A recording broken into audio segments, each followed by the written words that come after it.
Você está ouvindo Em Signo, um podcast que procura sentidos e significados na arte de ensinar algo a alguém. Uma produção de Pedro Bittencourt.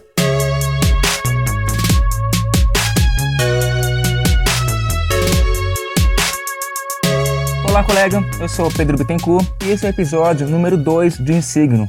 Que tipo de escola eu quero para mim? Esse episódio, na verdade, é uma leitura de um texto meu publicado em agosto de 2016 no meu blog. Você pode conferir, o link se encontra na postagem ou acessando direto pedrobittencourt.com.br/blog. Meu relato está dividido em 5 partes, só para facilitar a pontuação das ideias. E antes de começar, eu gostaria de pedir o seu feedback, caso você tiver opiniões sobre o episódio. Você pode enviar um e-mail para contato@pedrobittencourt.com.br. No Twitter, procure por Prof.Bitten, Prof.Bitten com E e 2 T's. Ou pelo Facebook, na fanpage Prof. Pedro Bittencourt. Eu tenho também um canal no YouTube, focado em videoaulas de física. Dá uma conferida lá. Todos esses links se encontram nessa postagem. Então chega de enrolação e fique com o programa.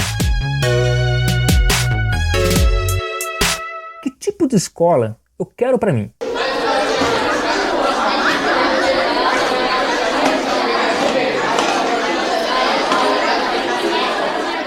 A pergunta que eu me fiz certa manhã no meio do barulho de uma conturbada não aula. E eu digo não aula porque não era possível ministrar da maneira como havia sido planejada, uma vez que 90% dos meus alunos, dado fornecido pelo Instituto Meu de Estatística, se ocupava de outras tarefas menos fortuitas. Conversar com um colega, tirar selfie com filtro de cachorrinho no Snapchat, jogar truco, dormir. E enquanto eu levava para a sala, numa mistura de cansaço, perplexidade, resignação, eu pensava, não é isso o que eu quero para mim. O que então eu quero para mim? Eu não quero que esse relato seja encarado como um desabafo de um professor amargurado pelas agruras da profissão. Eu prefiro que ele seja encarado como ele se pretende, uma reflexão sobre o que a escola é, o que ela pretende ser e o que torna essa escola uma boa escola, tanto como observado pelo professor quanto na concepção do aluno. Nesse exercício de reflexão, eu pretendo abordar ambos os modos de enxergar a questão. Eu não acredito que eles sejam diferentes pontos de vista, porque na minha concepção, na minha opinião, eles têm áreas em comum. E é muito mais simples para mim, no momento atual, escrever aquilo que o professor pensa, uma vez que eu já deixei de ser aluno, principalmente no ensino médio, faz algum tempo. Contudo, ao invés de separar em coisas que o professor quer e coisas que o aluno quer, eu resolvi simplesmente falar sobre coisas que eu quero. E fica a critério de você, amigo ouvinte, professor ou aluno, se reconhecer ou não em cada um desses pontos apresentados. E antes de eu continuar, um lembrete importantíssimo. Eu estou generalizando. Muitas escolas se encaixam nas minhas críticas e muitas escolas não se encaixam nas minhas críticas. Eu gosto de um debate saudável, desde que todos os termos sejam esclarecidos.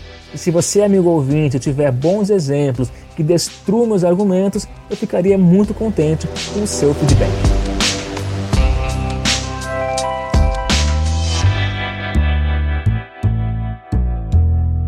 Ponto número 1. Eu quero uma escola que me permita trabalhar.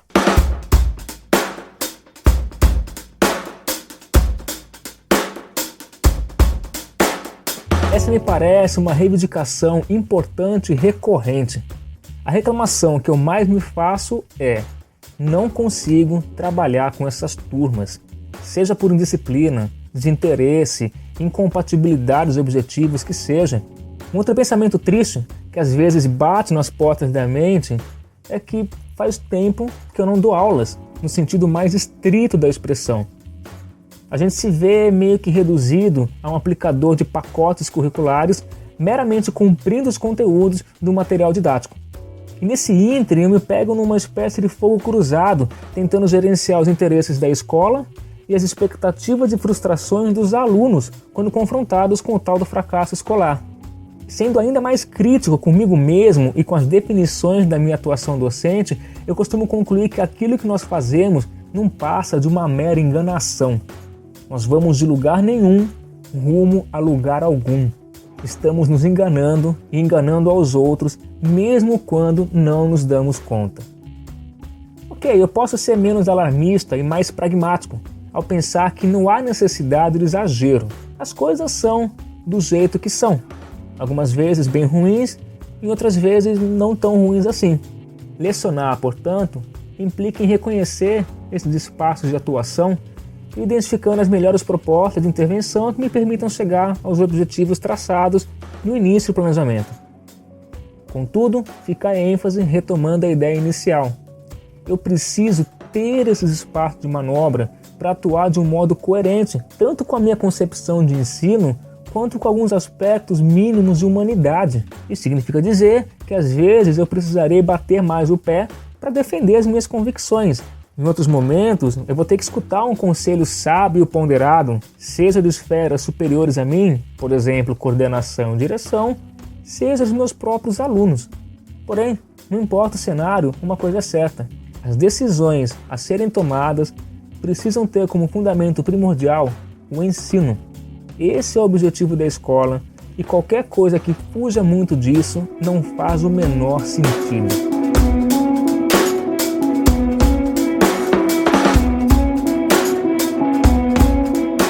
Segundo ponto, eu quero uma escola que não se entenda como um negócio.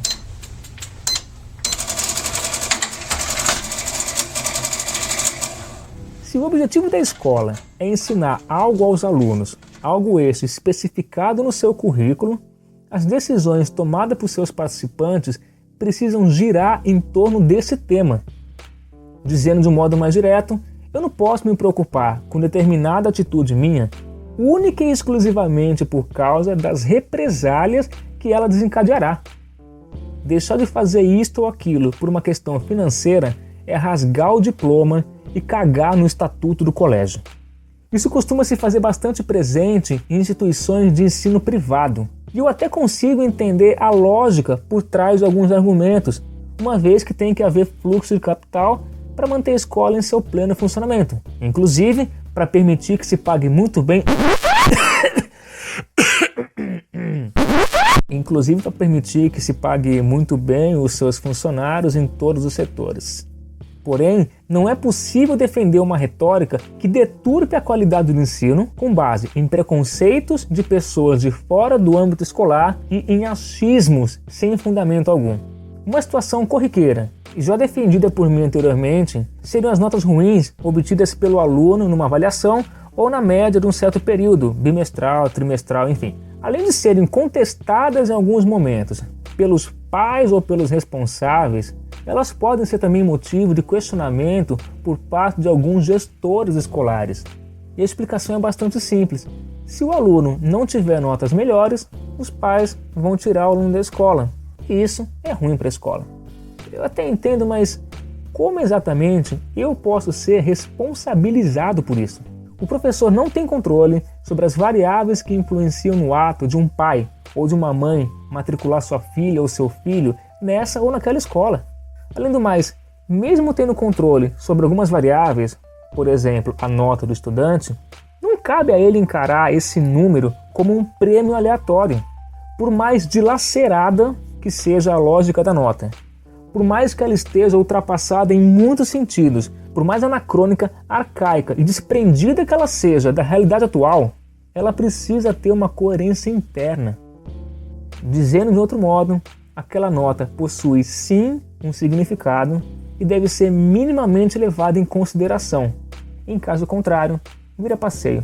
Olha a bola tocada, virou passeio! Ainda nas escolas particulares, mas também presente na rede pública de ensino, bem como em escolas confessionais, nós temos uma miríade de outros tabus que, do ponto de vista da família, não deveriam ser discutidos no ambiente escolar, em decorrência de poder ofender religiões, concepções de mundo, ideologias político-partidárias e assim por diante. Todo mundo quer saber mais sobre o que o professor deve ensinar do que o próprio professor. Veja, de modo algum eu sou contra a participação da família na escola. O meu pensamento é diametralmente oposto. Em ambientes de diálogo entre a escola e a família, é muito mais fácil a gente observar uma convergência de ideias e de valores. E é nessa troca de experiências, de expectativas, de conhecimentos que se constrói aquela boa escola para aquela dada comunidade. O problema é que isso simplesmente não ocorre. Poucos pais participam do cotidiano escolar, mesmo quando a escola oferece abertura. E em muitas escolas não existe espaço para essa conversa, mesmo quando os pais têm interesse e buscam cobrar por uma postura mais dialógica. No final das contas, quem sai perdendo é o aluno, porque nessas de ninguém ouve ninguém, o que opera é a lógica do mercado. Money Talks. Acaba aí que a escola, entendida como um espaço de debate de ideias, se vê reduzida a várias outras coisas, porém nenhuma delas ligeiramente próxima do conceito inicial.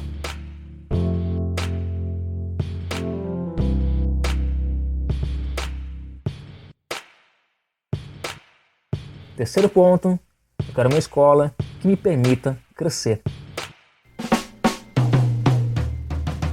Sendo a escola um espaço social para o aprendizado de valores socialmente construídos e de conhecimentos acumulados pela humanidade ao longo de toda uma tradição histórica, ela deve ser também um espaço de crescimento, tanto do ponto de vista pessoal quanto profissional. O aluno precisa crescer ali dentro, não somente segundo aspectos biológicos. Crescimento do aluno, como eu estou tentando dar a entender aqui, implica na sua evolução como ser humano. Afinal, a gente passa a maior parte da nossa infância, quando não toda a infância, dentro de uma escola. Portanto, nós somos educados por ela e por todos os seus atores. Nossas concepções de vida, preconceitos e valores são costurados pelas vidas de outras pessoas. Desse modo, desprezar os efeitos educadores da escola, encarando ela como um mero espaço de ensino de conhecimentos formatados em disciplinas clássicas, me parece leviano. E o professor também tem que crescer dentro da escola, o que me leva à pergunta trivial: como que isso pode ocorrer? Nós podemos pensar inicialmente com a promoção para um outro cargo superior, por exemplo, na gestão escolar, orientação pedagógica, coordenação de área, chefe de departamento, etc.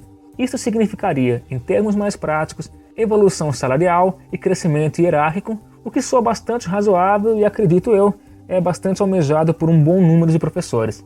Por outro lado, dentro do meu entendimento, nós estaríamos trabalhando numa outra coisa, estando fora da sala de aula. Nós não seríamos mais professores, no sentido mais estrito da palavra. Evidentemente, eu não estou desmerecendo aqui nenhuma dessas atividades, eu só acho necessário pontuar corretamente a área de atuação de cada uma delas. Outro modo de se crescer profissionalmente, ainda lecionando em classe, seria obtendo prestígio e visibilidade dentro da própria escola. Ser aquele professor reconhecido pelos alunos, pelos colegas, pelos pais, pela instituição em si. Se tornar um ponto de referência na comunidade.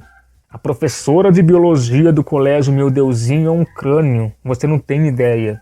O professor de literatura da escola Ai Papai é um gênio, eu amo aprender com aquelas interpretações teatrais.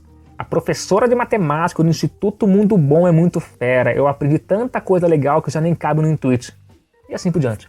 Com esse reconhecimento, se torna possível então crescer também para outras instituições educacionais de maior prestígio ou que se alinhem mais com as concepções de ensino. Por melhor que tenha sido o trabalho do professor naquela escola, por mais que ele se sinta confortável e seguro com o ambiente de trabalho, por mais fortes e sólidos que sejam os seus laços com os alunos e colegas, às vezes chega naquele momento em que ele precisa de novos ares, novos rumos, outros projetos.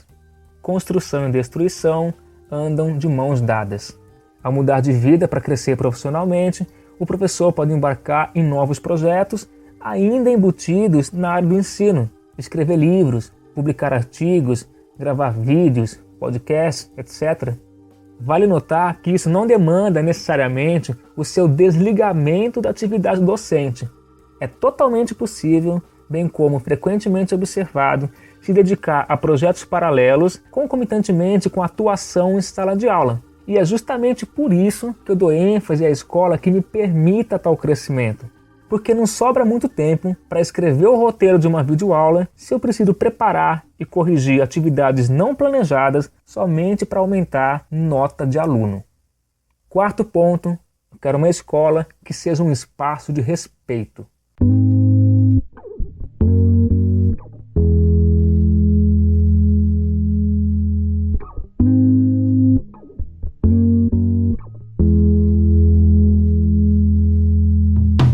Durante minha carreira como professor, eu trabalhei muito e ainda trabalho com um plantão de dúvida e aula de reforço.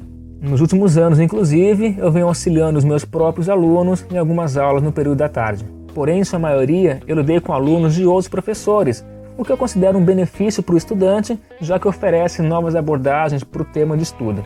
O que ainda me choca e entristece é ouvir alguns alunos dispararem impropérios sobre os seus professores, com coisa do tipo: aquela professora é uma vaca, eu não entendo nada do que ela disse.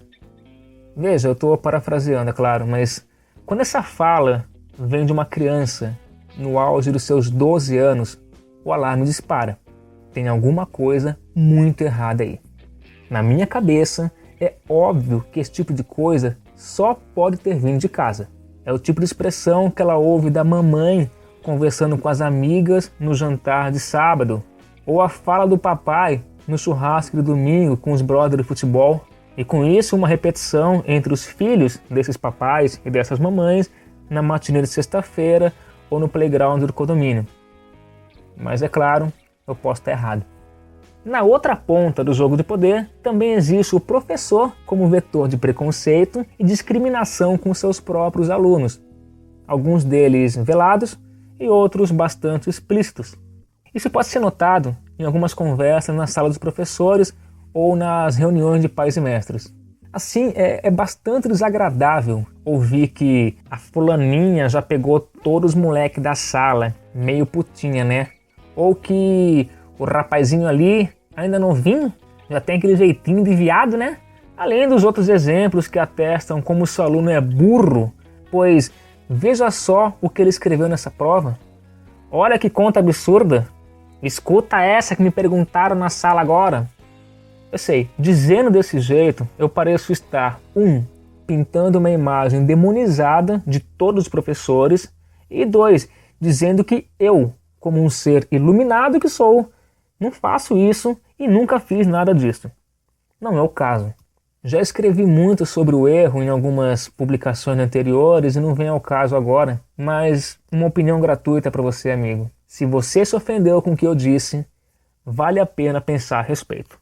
Mas é claro, eu posso estar errado. Um espaço de respeito não irá eliminar esse tipo de atitude, até mesmo porque nós somos seres humanos e erraremos na maior parte de nossas vidas. Contudo, o mínimo tem que ser garantido. Os alunos querem ser ouvidos, eles querem participar da tomada de decisões, eles querem orientar o futuro da escola, eles querem fazer parte dessa comunidade escolar, e talvez eu esteja sendo muito idealista.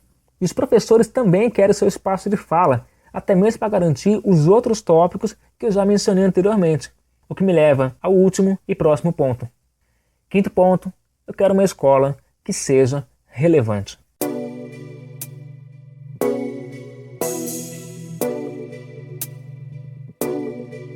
A cereja do bolo, a menina dos olhos, o sonho do brasileirinho. Uma escola relevante, ou seja, que faça sentido.